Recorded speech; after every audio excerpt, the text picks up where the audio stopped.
The relentless rain hammered the windows of Romano's family-run restaurant, blending with the night like a ghostly soundtrack. Marcus Sullivan pulled the brim of his worn baseball cap lower over his eyes as he stepped inside. Though he was the mastermind behind a multi-million-dollar restaurant empire, tonight he looked like any other traveler seeking warmth and anonymity. His tailored suit rested miles away in a downtown suite. Here he wore faded jeans, scuffed boots, and a jacket that had outlived its prime. The familiar aroma of garlic and oregano greeted him like an old friend, the same scent that once lured customers into his very first diner.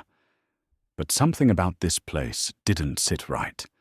This was Millbrook, one of the weaker branches, numbers slipping steadily.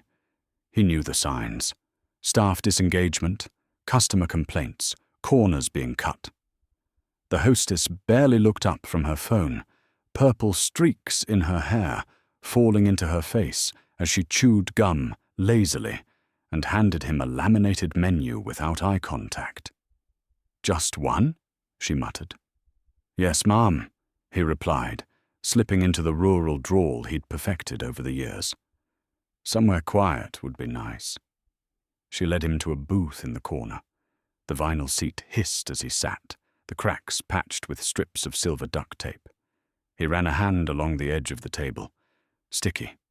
The salt shaker was nearly empty, and a dark stain soaked into the carpet beneath his feet. He'd built his reputation on standards: cleanliness, consistency, pride. And this was not that. A waitress approached, and Marcus straightened instinctively. She wasn't like the hostess. She moved with purpose. Her auburn hair was pulled back in a tight ponytail. Her name tag read Sarah. She looked to be in her early 30s, eyes kind but weary, carrying something behind them that hadn't been spoken aloud in a long time. "Good evening," she said, offering a polite smile that didn't quite reach her voice. "What can I get you started with tonight?" He noticed the tremble in her hands. Barely there, but not to him. He'd once read people as a dishwasher, hoping for promotion, and he'd never stopped. Something about this woman wasn't just tired. She was afraid. "I'll keep it simple," he said casually. "Garlic bread to start, then the chicken Alfredo." Her pen hovered mid-air longer than it should have. "The garlic bread," she repeated slowly, almost like the words tasted wrong. "Of course. And the Alfredo." She forced a smile, turned, and disappeared into the rhythm of the dining room. Marcus watched her move, efficient, practiced, but every step betrayed tension. Her shoulders stayed too tight, her eyes scanning too often. She reached the order terminal, typed carefully, then stole a glance back at him. It wasn't flirtation. It wasn't curiosity. It was warning.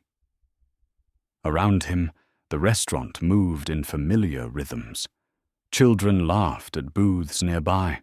A couple there leaned in, whispering over pasta. A man in a suit reviewed notes on his phone. But Marcus wasn't watching the customers. His eyes were on the staff. The busboy lingered near the kitchen, glancing at Marcus too often to be coincidence. Through the open window into the kitchen, a manager, a lean man with a narrow mustache, spoke in hurried whispers to someone just out of sight. When Sarah returned, she carried a basket of garlic bread, the signature dish that once symbolized Marcus's dream. 15 years ago, it launched his empire. Now it sat in her hands like something heavier. She placed it down gently, as though it might break. "Here you go," she whispered, barely audible. "Enjoy." Then, instead of turning away, she paused. From her apron pocket, she pulled a neatly folded white napkin. Not a standard fold, tucked corners, deliberate creases. She set it beside the bread without a word and left. Marcus's stomach tightened. He waited a beat, then another. Then, casually, as if to wipe his hands, He reached for the napkin beneath the edge of the table and unfolded it with care. 5 words, written in shaky blue ink, stared back at him. "Don't react. Your food isn't safe." The words hit harder than any boardroom betrayal or hostile takeover ever had. He didn't understand what danger he was in, only that it was real. His instincts screamed to look around, to call someone, to confront, but her words echoed in his mind. "Don't react." He picked up his water and took a sip, hiding the dryness in his mouth. The garlic bread now looked foreign, almost threatening. His heart pounded so hard he was sure someone would notice. He glanced toward the kitchen. The staff wasn't scrambling like you'd expect during a dinner rush. They were moving with eerie precision, like they weren't cooking dinner, like they were following steps. Sarah was refilling coffee at another table, but her eyes kept drifting back to him. He could feel her watching, not out of guilt, but like someone protecting a stranger from a storm only they could see. The danger wasn't just in the food. That much was clear. What chilled him deeper was not knowing what was about to happen, only that it had already begun. Marcus sat in silence, staring past the cold basket of garlic bread that now seemed less like food and more like evidence. A subtle realization began to settle over him, not with panic, but with a sharp, calculated dread. This wasn't just another secret inspection, not just another failing branch. Someone here knew who he really was. His disguise, polished over 2 decades and used in dozens of undercover visits, had never once failed him. Until tonight. Somehow, they had pierced his anonymity. The implications crawled under his skin like frost. If they knew his identity, then every movement he made inside this restaurant was under a microscope. He was no longer the observer, the one in control. He had become the target. Slowly, deliberately, Marcus folded the napkin and slipped it into his jacket pocket.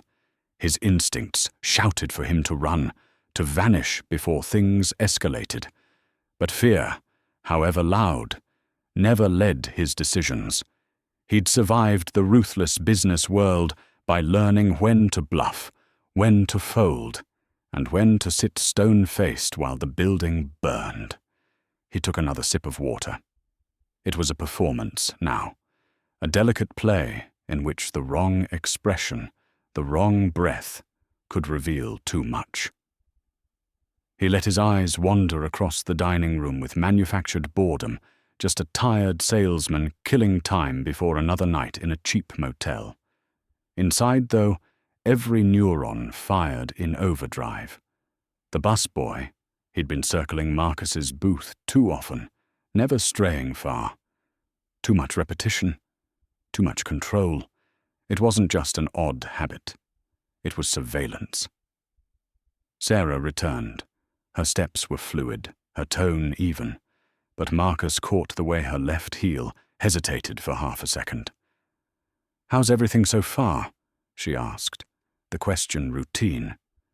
But there was something buried in her tone, something only he was meant to hear. "Perfect," Marcus replied with a smile so bland it could have been printed on wallpaper. "Smells amazing. Haven't touched it yet, saving room for the main course." Her eyes flashed, only for a blink, but he saw it. Understanding, relief.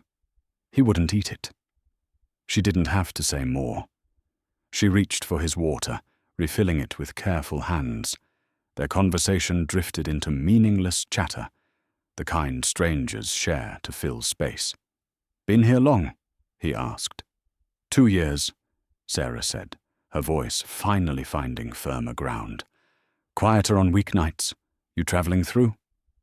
"Sales route," Marcus lied. "Been to a dozen places this week. You folks run a tight ship." The irony wasn't lost on either of them. Over Sarah's shoulder, the manager emerged from the kitchen. His suit was crisp, his movements choreographed. A pencil-thin mustache crowned a face that seemed built for manipulation. His eyes landed on Marcus like a hawk, zeroing in on prey. "That's Henderson," Sarah murmured. "He's been manager about 8 months. "Turn things around?" Marcus asked, but her voice when she repeated his phrase chilled him more than the question itself. Something was wrong here. Not just broken management or lazy staff. Something buried deeper. Henderson began making his rounds, visiting tables with artificial charm, but his trajectory was intentional. He wasn't meandering. He was hunting. Marcus shifted slightly, softened his expression to reflect exhaustion and idle thoughts, the look of a man more concerned with gas prices than whatever reality was unfolding around him. When Henderson reached him, his grin was tight. "Everything satisfactory?" "Outstanding," Marcus answered, gesturing toward the untouched bread. "Just taking my time. Long drive." Henderson's eyes lingered too long. "Our garlic breads. A house favorite," he said. "Family recipe. Passed down through generations." Marcus nearly winced. Those words weren't just familiar. They were pulled verbatim from the company's internal marketing handbook. He had written them himself. It was a test, or worse, a threat wrapped in familiarity. "Well, it smells authentic," Marcus said calmly, steady even as his stomach coiled. Henderson moved on, spreading his charm like oil slicks across the room. Marcus turned his gaze toward the kitchen. Behind the window, the chef, a hulking man with tattooed arms, argued furiously with someone out of view. His voice didn't carry, but his eyes and hands did. He pointed toward Marcus, the movements sharp, escalating. Sarah returned to a nearby table, wiping it down with casual effort. She didn't look at Marcus, but her voice sliced through the ambient noise. "The busboy's name is Tommy. He's been watching you since you walked in. The chef's Carlos. He's been here the longest. And Henderson—" She paused, scrubbing harder. "Henderson has friends not on any payroll." Her words fit too perfectly. Marcus had seen this before. Small operations used as cover for something bigger. Something illegal. Smuggling. That would explain the over-organization, the scripted routines, the watchful eyes. And if they were willing to poison a plate to silence a nosy stranger, this was no small operation. But one question pounded louder than the rest. How had they known he was coming? His identity had been bulletproof for years. The disguise, the name, the story, it had worked everywhere else. Unless someone from inside. A name, a time, a route. Someone had sold him out. From corporate. The betrayal cut through him sharper than the looming threat. It wasn't just his safety at risk now. It was the company, the brand, the people he thought he could trust. He picked up his glass again, emotion now more about masking rage than thirst. If there was a mole in the organization, then this branch wasn't a problem. It was a warning, a symptom of something metastasizing through the veins of everything he'd built. Sarah moved to another section, but her presence remained a quiet shield. She had risked everything for him, not out of loyalty to a stranger, but to something deeper. Decency. Courage. She didn't know that the man she saved was the one who signed her paycheck, and that was the part that struck Marcus most. Her integrity didn't depend on power, title, or gain. She acted because it was right. And so the mask had to stay. The performance had to continue. There was no Marcus Sullivan here. No CEO, no empire.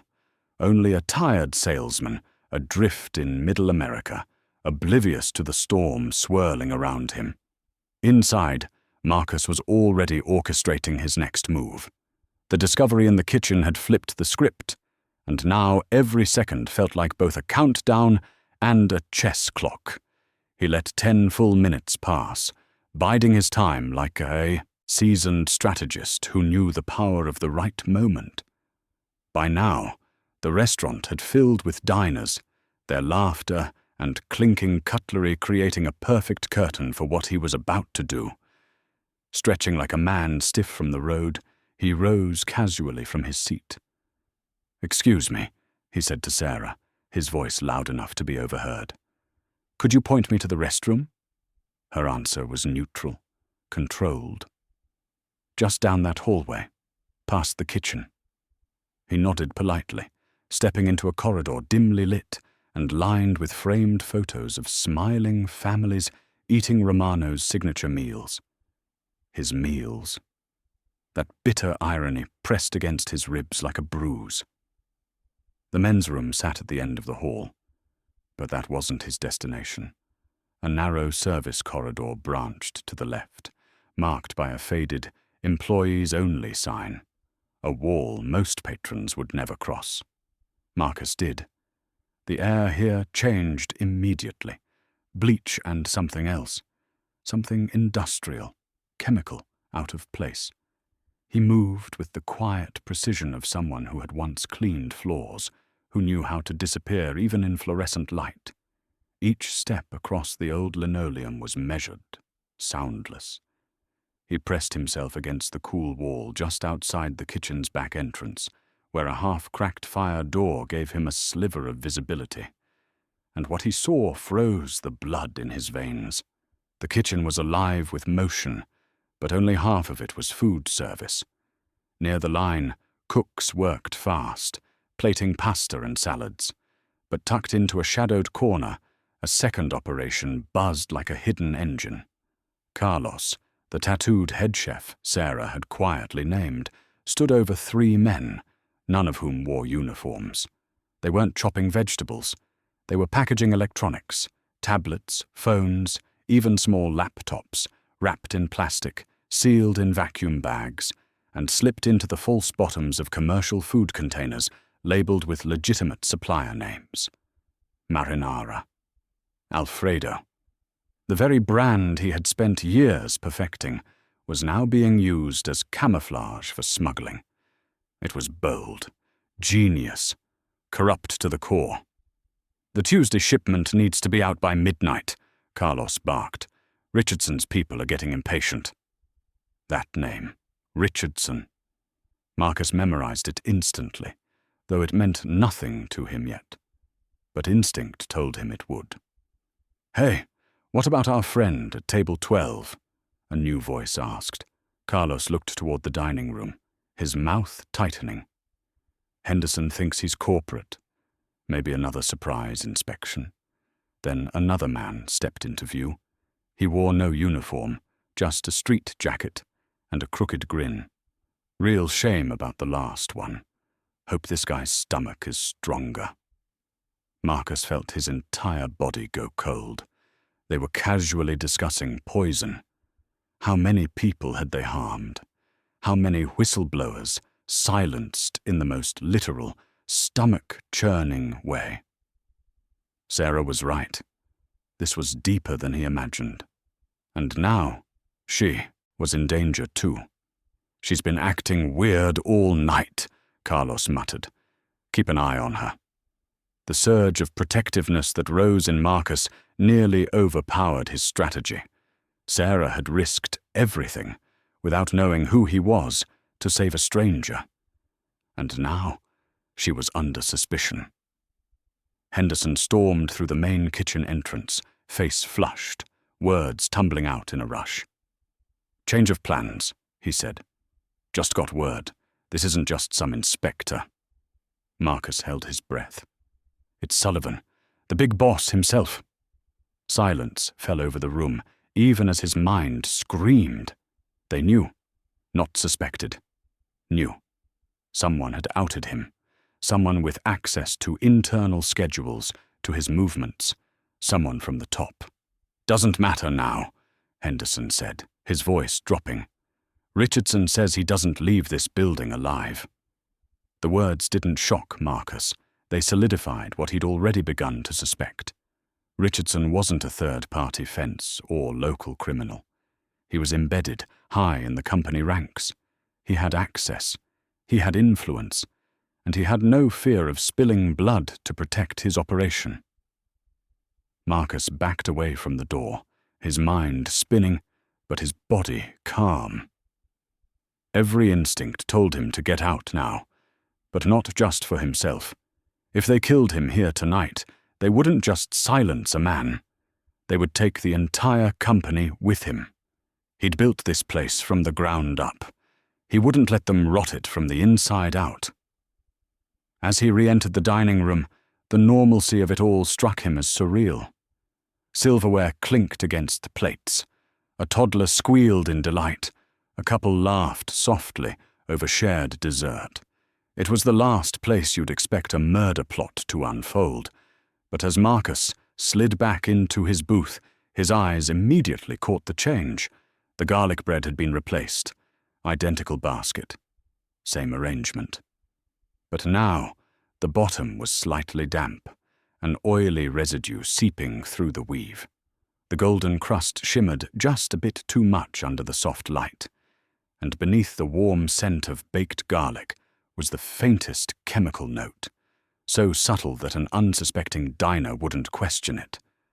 But Marcus did, and his horror deepened. They were still trying. Despite Sarah's warning, despite his untouched plate, they'd doubled down. That was either reckless or confident. Probably both. "Sorry about the wait on your entree," came Henderson's voice, close now, warm like a snake's breath. "Kitchen's a little backed up tonight, but I see someone refreshed your bread basket while you were away." Marcus turned, slow, measured. "How thoughtful," he said, voice smooth as glass, though I hadn't even finished the first one yet. And with that, the game entered its final act. Henderson's smile faltered, just for a second. "Oh, I think that one had gotten a little stale," he said, his tone still coated in that fake corporate polish. "We pride ourselves on serving only the freshest bread at Romano's." Hearing that kind of rehearsed company branding spill out of this man's mouth, the same man who had just authorized a hit on him, made Marcus want to laugh, not from humor, but from the sheer absurdity. Still, he kept his tired traveler mask firmly in place. "Well, I appreciate the attention to detail," he replied smoothly. As Henderson turned and walked away, Marcus's eyes found Sarah across the room. She was pouring drinks for a table of elderly customers, but her focus wasn't on them. It was locked on him, her expression barely concealing the panic that flared when she saw the new bread basket. That look alone confirmed what Marcus already feared. They'd poisoned this batch worse than the last. Moments later, Tommy emerged from the kitchen with a grey tub of dishes. He moved like he had a job to do, but Marcus noticed the direct path he took, cutting close to his table. As Tommy passed, he bumped the edge of the table just enough to make the water glasses clink. "Sorry about that," he muttered, but his gaze wasn't on the mess. It was fixed squarely on the basket. He was checking if Marcus had taken the bait. Lifting his water glass slowly, Marcus studied the young man in return. Tommy was sweating. Despite the cool airflow of the restaurant, beads dotted his forehead, and his grip on the dish bin trembled with tension. This wasn't the face of a killer. This was a kid pulled into something he didn't understand until it was too late, coerced, maybe threatened. That flicker of fear in Tommy's eyes gave Marcus something he hadn't felt in an hour: hope. If one of them had doubts, others might too. And if enough cracks formed, he might be able to escape. Sarah appeared at his elbow like clockwork, holding a steaming pot of coffee. "Would you like some coffee while you wait for your entree?" she asked, her voice chipper on the surface, but her hands betrayed her, trembling just slightly. "That sounds perfect," Marcus said, turning his cup upward. As she poured, Her voice dropped into a low whisper only he could hear. "They're watching everything. Don't touch that bread. It's worse than the first." He gave the smallest of nods, using the sugar packet in his hand to hide the motion. "How much worse?" he asked under his breath. "Enough to fake a heart attack." Her answer was a single, shattering sentence. "They've done it before." It hit him like a gut punch. How many times? How many people had died like that? Quietly, anonymously, while their families believed it was natural, accidental, tragic but clean. Before he could ask more, Sarah suddenly straightened. Tommy was heading back, this time with no pretense, eyes locked on the basket. He reached out, a hand extending to remove it from the table under the guise of tidying up. But Sarah moved fast. Too fast. "Oh, let me get that out of your way," she chirped, stepping directly into his path. The timing was flawless. Their bodies collided. The basket flew. It hit the floor with a dramatic crash, the garlic bread scattering across the tile like gold coins in a storm. "I'm so sorry," Sarah cried, instantly kneeling to clean the mess. "How clumsy of me. Let me grab a fresh one." But Marcus saw the truth in every move. It was a performance, brilliantly executed. As she gathered the poisoned bread in a towel, he caught Tommy's expression. It was venom, rage masked as embarrassment. But with customers and staff all around, he couldn't retaliate. Not yet. When Sarah stood, holding the towel and the ruined basket in her arms, she met Marcus's gaze. No words passed between them, but the message was crystal clear. "I won't let them hurt you." But Marcus knew what it had cost her. Across the dining room, Henderson was watching, and this time there was no mask. His eyes were sharp, assessing, and cold. Carlos had stepped out from the kitchen too, arms crossed, the suspicion written across his face like a neon sign. They knew. There was no doubt anymore. Sarah's move had been too perfect, too intentional. Her cover was blown. She hadn't just intervened, she had taken a side. And now she was marked for the same fate they'd planned for him. The trap was no longer just his. It had closed around both of them.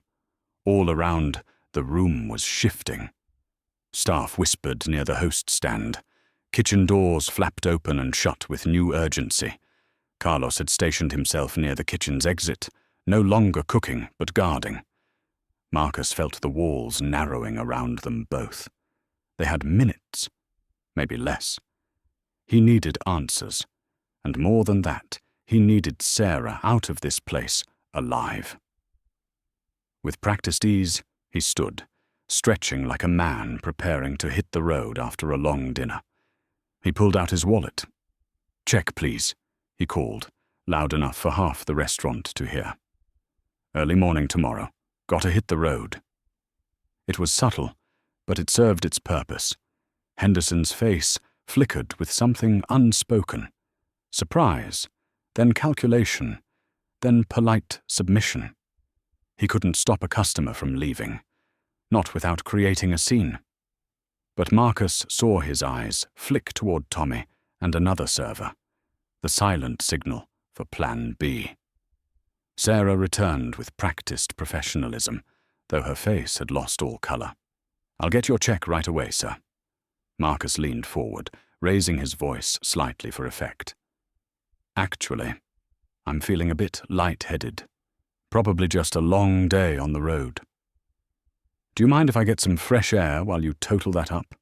Maybe meet me out front with the receipt?" It was a weak excuse, but it was all they needed. An alibi to step out. A lifeline. Sarah nodded, quick and quiet. Of course, the night air might help. She turned away fast, already moving toward the register. Marcus walked toward the front door with deliberate calm. He nodded to guests. Let a family, with toddlers, pass ahead of him. Every move was designed to look normal, unmemorable. But his eyes missed nothing. Henderson whispering into his phone. Tommy ditching his dish bin and tailing from 10 feet back. Carlos stepping out with 2 more men Marcus hadn't seen all night. They were closing in. And then the door opened. The cold October air slapped his skin, clear and bracing like reality itself. He stepped into the night, breathing deep, knowing that what came next would decide everything. The parking lot was brightly lit, but eerily quiet, the soft buzz of the street lamps doing little to ease the weight in Marcus's chest. His rental car sat under a pool of light beside 3 other vehicles, their stillness unsettling. It wasn't ideal for a private conversation, but anything was better than the pressure cooker inside. Within 2 minutes, Sarah stepped out of the building, clutching a receipt and a takeout bag he never asked for. Her hands trembled slightly, eyes scanning the windows behind her. "They're watching," she said flatly, without preamble. "We don't have long." "Tell me everything," Marcus replied, his voice low but urgent. Sarah exhaled hard, then launched into a breathless confession. It started about 6 months ago, right after Henderson showed up. At first it was small, cash disappearing, phony receipts. But then these men in suits started showing up. They weren't customers. They met with Henderson in the back office. Then came the new suppliers. We weren't supposed to ask questions. "What about Richardson?" Marcus asked sharply. Sarah froze.